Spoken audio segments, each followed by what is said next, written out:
একটি কথা বলবো, আমার নেত্রী নির্যাতনের শিকার হয়েছিল বেগম খালেদা জিয়া, যিনি গৃহবধূ থেকে বাংলার রাজপথে ছিল গণতন্ত্র লড়াইয়ের জন্য। দেশনেত্রী বেগম খালেদা জিয়ার উত্তরসূরি হয়ে রাজনীতি করেছি। একজন মহাকালী মহিষী নারীর আজকে ওনার মৃত্যুতে সারা বাংলাদেশে শোকের ছায়া নেমে এসেছে। গণতন্ত্রের আপসহীন নেত্রী বেগম জিয়ার মৃত্যুতে ৪১ বছরের বর্ণাঢ্য রাজনৈতিক জীবনের অবসান হলো আজ। সারা দেশে গণতন্ত্রকামী মানুষ আজ শোকাহত, তারা বেদনাবিদুর শোকে মুহ্যমান। সীমান্ত জনপদ টেকনাফেও জাতীয়তাবাদী নেতা কর্মীদের মাঝে শোকের ছায়া নেমেছে। আমি একটি কথা বলবো, আমার নেত্রী নির্যাতনের শিকার হয়েছিল, বুকে বড় কষ্ট। সেজন্য পুরো বাংলাদেশের মানুষের কাছে দোয়া যাচ্ছি আমার নেত্রীর জন্য।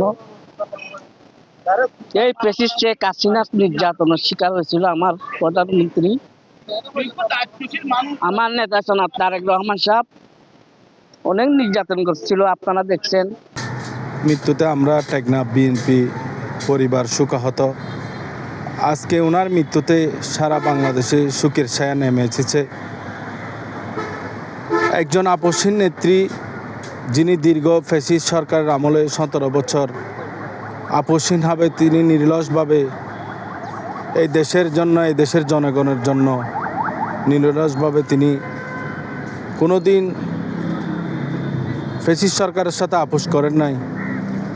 বেগম খালেদা জিয়া, যিনি গৃহবধূ থেকে বাংলার রাজপথে ছিল গণতন্ত্র লড়াইয়ের জন্য, আর তার মৃত্যুতে বাংলা অপূরণীয় ক্ষতি হয়ে গেল। আমরা হারালাম এক অভিভাবক। আমরা তার মৃত্যু আসতে হলো, কিন্তু তিনি আজীবন বাঙালি জাতির কাছে স্মরণীয় হয়ে থাকবে।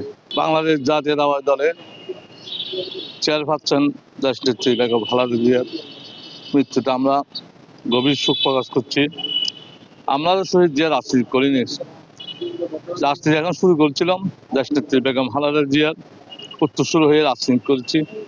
আজকে আমরা খুব কথায় বাসায় আমি বলতে পারছি না আমার নেত্রীর জন্য। আল্লাহ আমার নেত্রীকে জান্নাতবাসী করুক। দেশনেত্রী বেগম খালেদা জিয়ার আজকের মৃত্যুতে শুধু আমরা বিএনপির পরিবার নয়, সারা বাংলাদেশ নয়, সারা পৃথিবীর মানুষ এখন অস্তিত্ব হয়ে গেছে, এতিম হয়ে গেছে।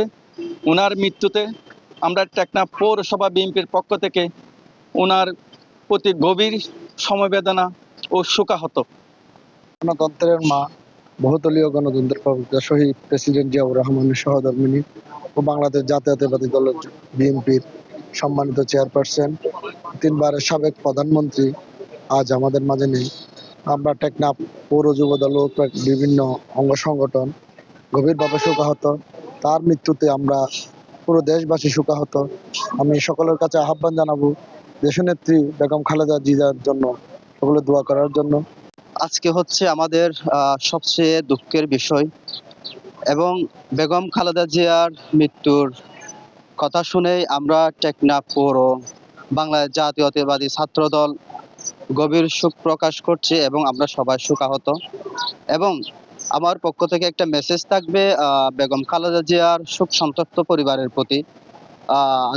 তারা যাতে এই পরিস্থিতিতে ধৈর্য ধারণ করে, এবং তার পাশাপাশি আমি দেশবাসীর কাছে অনুরোধ জানাবো তারা যাতে দেশনেত্রী বেগম খালেদা জিয়ার জন্য তার মাগফিরাত কামনায় দোয়া করে।